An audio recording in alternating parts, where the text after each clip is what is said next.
USA matchup with huge implications for March. The 19th ranked FAU Owls are in Birmingham, Alabama to take on last year's CUSA tournament champions, the UAB Blazers. As we look at the standings, FAU 11-0 in conference play, taking on the Blazers, who are fighting with Rice and Middle Tennessee right in the middle of CUSA. So we welcome you courtside, Alex Sabario alongside Mike O'Donnell. Glad to have you with us here. And Mike, simple as this is a phenomenal, highly anticipated matchup in CUSA. This is a basketball savant's dream matchup. Great transition offense for UAB, big time scoring for Florida Atlantic. They're America's team, one of the best stories in college basketball. They run a European-style offense. Can't wait for this one tonight. They are entirely fun to watch. They are very deep as a team. They've won 20 in a row, and the reason for that is their depth. Janelle Davis comes off the bench but leads them in scoring. He is their best scoring option, and like you said, Alex, it's scary the fact that he comes off of the bench. That's why they're #1 in the country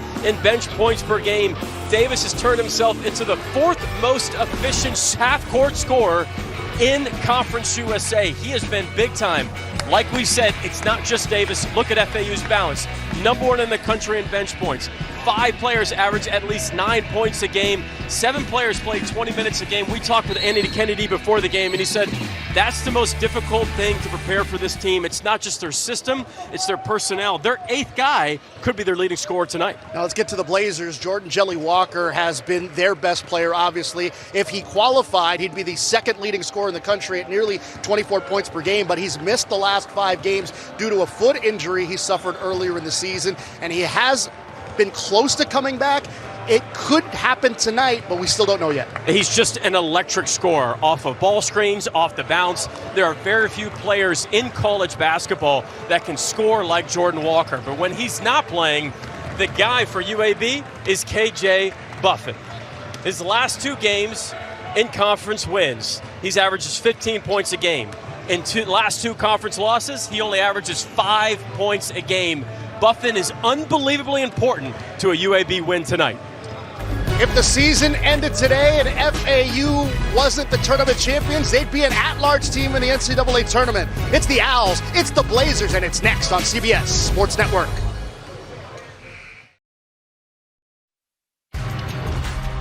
Jumping the way back machine back in January 5th, it was these 2 teams matching up over in Boca Raton. Jordan Davis led UAB with 21 points. But that wasn't enough. Janelle Davis came off the bench for the Owls to score his career high and scored 36 points. In fact, he scored the last 10 of the game for FAU as the Owls held off UAB 88-86. As we look at the starting lineups here, no Jordan Jelly Walker in the lineup for UAB, but he is in uniform and he is on the bench. So we'll have to wait and see how this lineup for UAB will fare against a very tough, very deep FAU team. As we'll take a look there. There is Walker. He was in warm-ups today. And you go back to the game on the 21st against North Texas. He was expected to go in. He said it was feeling good. And it was about 12 minutes before tip-off before he decided, no, coach, I can't go. So they've been waiting in anticipation for his comeback. And hopefully tonight it is, because the Blazers certainly need him. There is Coach Kennedy here for the UAB Blazers, his 3rd year, longtime coach over at Ole Miss. 64 wins, and again led him to the NCAA tournament last season as the tournament champions at a Conference USA for losing to Houston in the opening round of the tournament. As we take a look at Dusty May, the Indiana alum, started his coaching career as a student manager for Bob Knight. 87 wins, and again has his FAU Owls at the longest winning streak in the country. Now, Mike O'Donnell, both these teams have a lot going for them. Both these teams can certainly win CUSA when this is all over. What are your keys to getting a win tonight? For FAU, it's all about transition defense. UAB has the 30th fastest tempo in the country. You've got to have great team box outs. UAB is the bigger, more athletic team.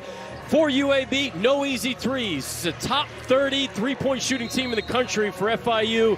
And you keep feeding the big fella, Trey Jemison. Let the offense go inside first before you take it outside. That's worked the last few games offensively for the Blazers. Andy Kennedy was very candid with us talking about his team. He said, we have a lot of those pieces that made the tournament last year, but they added 7 transfers this year. So a lot of new pieces, and they're still trying to make some of those team pieces fit. It's also hard to make those pieces fit when your best player, who's also a top 3 scorer in the country, is unsure if he's going to play in the really game in and game out the last 5 games. Everything depends, their offense, everything depends on if Jordan Walker plays or not. Well, Walker has his shooting top off, and he's the first Blazer on the bench next to the coaching staff as we are underway here from Birmingham.